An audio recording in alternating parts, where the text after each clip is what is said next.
السلام علیکم دوستو، touring, hiking and food channel آج آپ کو حضرت شاہ شرف الدین المعروف بو علی قلندر کی چلا گاہ دکھانے کے لیے لے کر آیا ہے۔ اس چلا گاہ پر آپ کیسے پہنچیں گے؟ یہ چلا گاہ چنیوٹ میں جو دریائے چناب ہے اس کے جو دو آہنی پل ہیں اس کے درمیان میں واقع ہے۔ اگر آپ چنیوٹ سے آ رہے ہیں یا آپ سرگودا والی سائڈ سے آ رہے ہیں تو آپ کو پہلا آہنی پل کراس کرنے کے بعد جو درمیان میں جگہ آئے گی، یہ جگہ جہاں پر یہ بورڈ لگا ہے اس وقت یہ میرے بائیں جانب ہے۔ میں سرگودا والی سائڈ سے آ رہا ہوں تو بائیں جانب ہے، اور اگر آپ چنیوٹ والی سائڈ سے آ رہے ہیں تو یہ آپ کے دائیں جانب ہوگا۔ آئیں چلتے ہیں آپ کو بو علی قلندر کی چلا گاہ پر اور آپ کو وہاں کے مناظر دکھاتے ہیں۔ حضرت بو علی قلندر 1215 عیسوی میں ہندوستان کے شہر پانی پت میں پیدا ہوئے۔ آپ کے والد کا نام سالار فخر الدین تھا جو عراق سے آ کر آباد ہوئے تھے۔ والدہ ماجدہ کا نام بی بی فاطمہ، بعض روایات میں بی بی حافظہ جمال تھا۔ ابتدائی تعلیم پانی پت سے حاصل کی۔ آپ نے فقہ، صرف النحو اور تفسیر کی تعلیم بھی حاصل کی۔ بعد میں آپ دہلی چلے آئے اور مفتی اعظم کے دفتر سے منسلک ہو گئے۔ 20 سال تک ان کے ساتھ رہے اور فقہ میں مہارت حاصل کی۔ پھر مسجد قوت اسلام دہلی میں درس و تدریس کا سلسلہ شروع کر دیا۔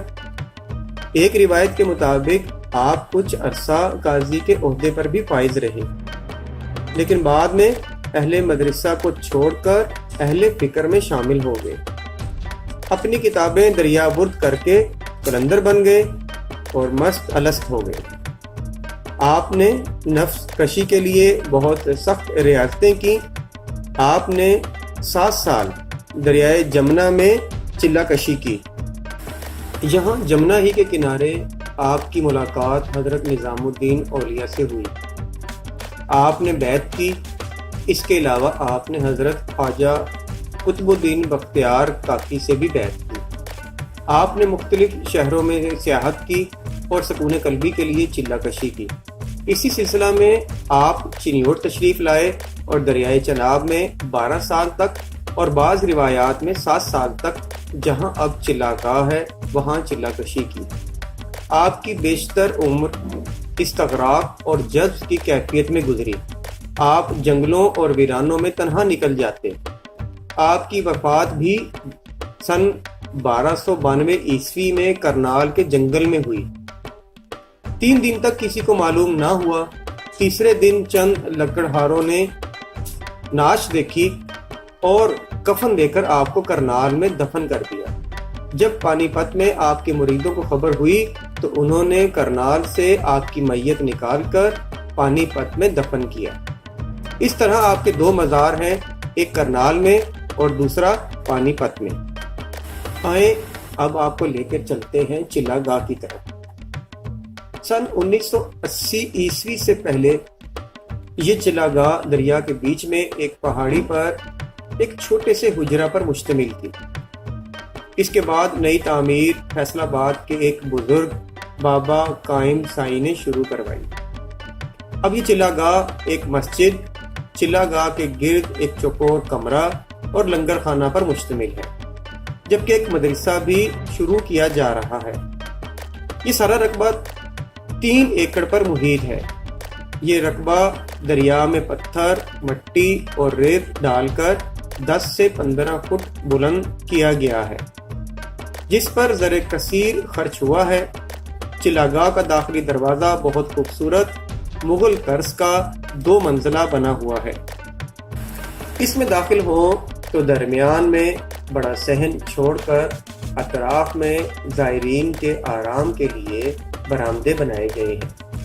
ان برآمدوں کی دیواروں اور چھتوں پر سفید اور رنگدار ٹائل سے بہت نفیس اور خوبصورت ڈیزائن بنائے گئے ہیں۔